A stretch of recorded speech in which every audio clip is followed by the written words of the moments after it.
भारतीय सीमा के पास तिब्बत में अपने बॉम्बर तक तैनात कर दिए हैं इस चीन ने।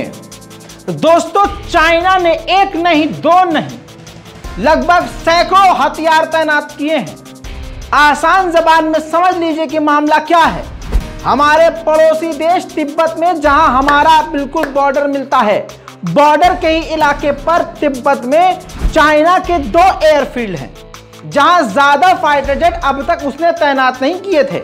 लेकिन इस रिपोर्ट में देखिए, रिपोर्ट के मुताबिक चाइना ने कम से कम 40 attack helicopter, 4 J-10 advance fighter jet और इसके अलावा जो उसके रेगुलर फाइटर जेट होते हैं, नॉर्मल जो हमेशा से इस्तेमाल करता है, वो भी तैनात हैं।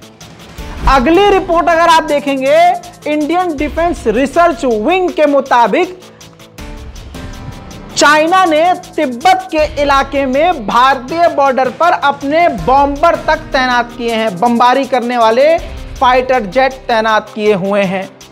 अब ये मोदी जी जाने, क्योंकि मोदी जी ने झूला झूला था, या फिर चाइना जाने कि उसने परमाणु बॉम्बर तैनात किए हैं या कोई नॉर्मल। लेकिन भारत के रक्षा मंत्रालय को इस बात की जानकारी दी जा चुकी है और आप समझ लीजिए कि इससे भारत के लिए कितना बड़ा खतरा मंडरा रहा है।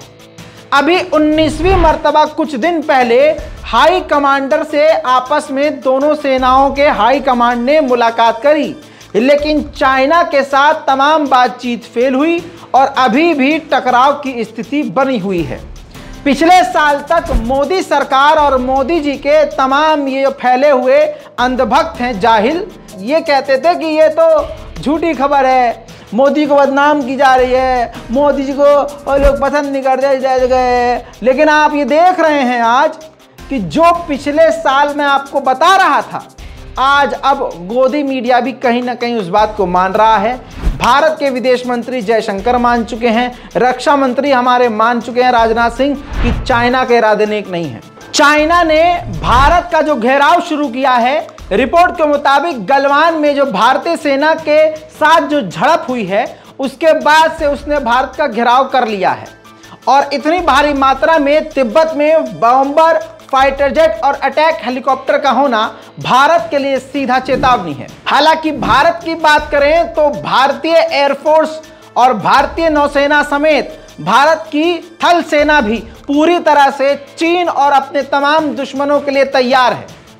बात करें सबसे बड़े दुश्मन की, तो इस वक्त चाइना भारत का सबसे बड़ा दुश्मन बना हुआ है। लेकिन यह बात अलग है कि मोदी सरकार इसी चीन की गवर्नमेंट से ही, चाइना से ही सबसे ज्यादा फिलहाल बिजनेस कर रही है। देखना यह है कि लाल आंख कब खुलती है। 56 इंच का खौफ मोदी जी मुसलमानों से हटाकर चीनियों को कब ये 56 इंच का खौफ दिखाते हैं। अब दोस्तों, एक जरूरी सूचना, जरूरी ऐलान। आपकी स्क्रीन पर ये नौजवान शख्स जो नजर आ रहा है, दिल्ली के कश्मीरी गेट के इलाके में ये लास्ट टाइम 2 दिन पहले देखा गया। नाम है इनका सैयद दानिश अली और जो ऑफिशियल आईडी में इनका नाम है सैयद नावेद अली है। आप लोगों से गुजारिश है कि इस नौजवान शख्स को ज़रा ध्यान से देखिए। रज़ाग्राफी आपसे अपील करता है कि पूरे हिंदुस्तान और ख़ासकर दिल्ली में इस वीडियो को, इस सेक्शन को स्क्रीनशॉट लेकर शेयर करें, आसपास नज़र रखें। इस शख्स को देखते ही आप रज़ाग्राफी के किसी भी सोशल मीडिया अकाउंट पर आकर हमें जानकारी दे सकते हैं। हमें मेल भी कर सकते हैं razagrafi@gmail.com या हमारे इंस्टाग्राम रज़ाग्राफी ऑफिशियल पर आप हमें इनकी जानकारी दे सकते हैं। इस रिपोर्ट पर अपनी राय, स्पेशल रिपोर्ट पर अपनी राय कमेंट में लिखिए। अगर आपको लाल आंख वाला पसंद है तो कोई बात नहीं, मत शेयर कीजिए। और आपको लगता है कि लाल आंख वाले की वजह से आज देश घाटे में जा रहा है, तो इस रिपोर्ट को शेयर कीजिए और कमेंट जरूर कीजिए। जय हिंद।